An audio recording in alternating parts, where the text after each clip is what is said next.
Hello, this is Bill Bullard with R-CALF USA, the voice of the independent cattle producer in the United States of America.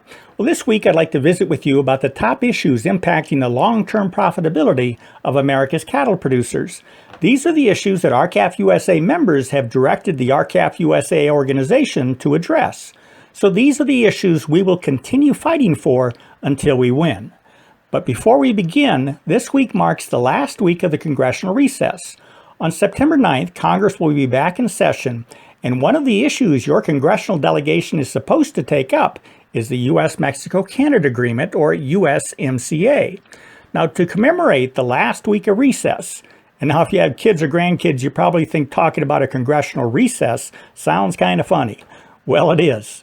In any event, during this final week of recess, we sent a member action alert to all our 5,000 plus members, urging them to call both their senators and their representative and urge them to not to vote yes on the USMCA unless mandatory country of origin labeling, or COOL, is fully restored for beef.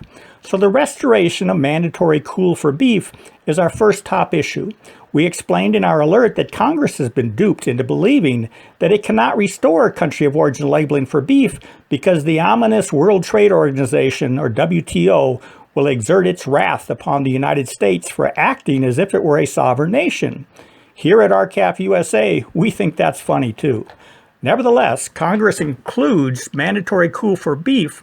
It will nullify the WTO anti-COOL ruling because the parties that brought that case are Canada and Mexico, and they would have to agree to the restoration of COOL if they want the USMCA to pass.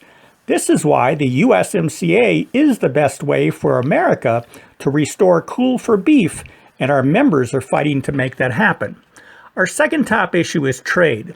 Now, we urge the defeat of the Trans-Pacific Partnership Agreement, or TPP, because the combined countries produce more beef than they could consume, meaning the trade bloc would be seeking to export beef to the largest beef-consuming market in the world, which happens to be our market. And consequently, we would experience even more cheaper, undifferentiated beef entering the U.S. and depressing our cattle prices. We are very pleased when President Donald Trump withdrew from the TPP. But we are equally disappointed in President Trump for negotiating a new NAFTA, and that's the USMCA, that makes no changes at all to the trade of cattle and beef. This means the USMCA will lock in the disastrous provisions of the 25-year-old NAFTA agreement that is causing our industry to shrink and our prices to be undercut with cheaper undifferentiated imports. This is why we are asking Congress to vote no on the USMCA unless mandatory COOL is restored for beef. Our third top issue is the marketplace. We have called on Congress and the administration to write rules to implement the near 100-year-old Packers and Stockyards Act. We have successfully called on both Congress and the USDA to investigate our cattle markets, but nothing has been done. And so we filed a historic national class action lawsuit alleging that the Big Four packers have violated our U.S. antitrust laws, the Packers and Stockyards Act, and the Commodity Exchange Act. Our case is pending before the Federal District Court in Minnesota. Our fourth top issue is the beef checkoff program.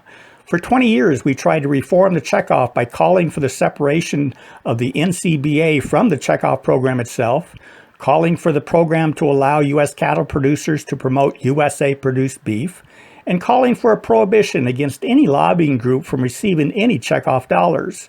Our efforts hit a brick wall, and huge corporations are receiving benefits from your contributions while you are rewarded with lower prices for your cattle. So we filed a lawsuit that now involves 15 state beef checkoff councils, alleging that the USDA is unconstitutionally compelling producers to subsidize the speech of private corporations. Our fifth top issue is mandatory animal identification. There is no better way to control the entire live cattle supply chain than to have the government mandate that every animal has to be identified with a radio frequency identification device, that every premises where the cattle are kept must be registered with the government, and every movement of every animal recorded on a government ledger. Our members find this unacceptable, and they have charged R-CALF USA with stopping it. Stay tuned for more information on this issue. Well, unfortunately, we're out of time. We have more issues. We hope you have a productive week. Thank you and goodbye.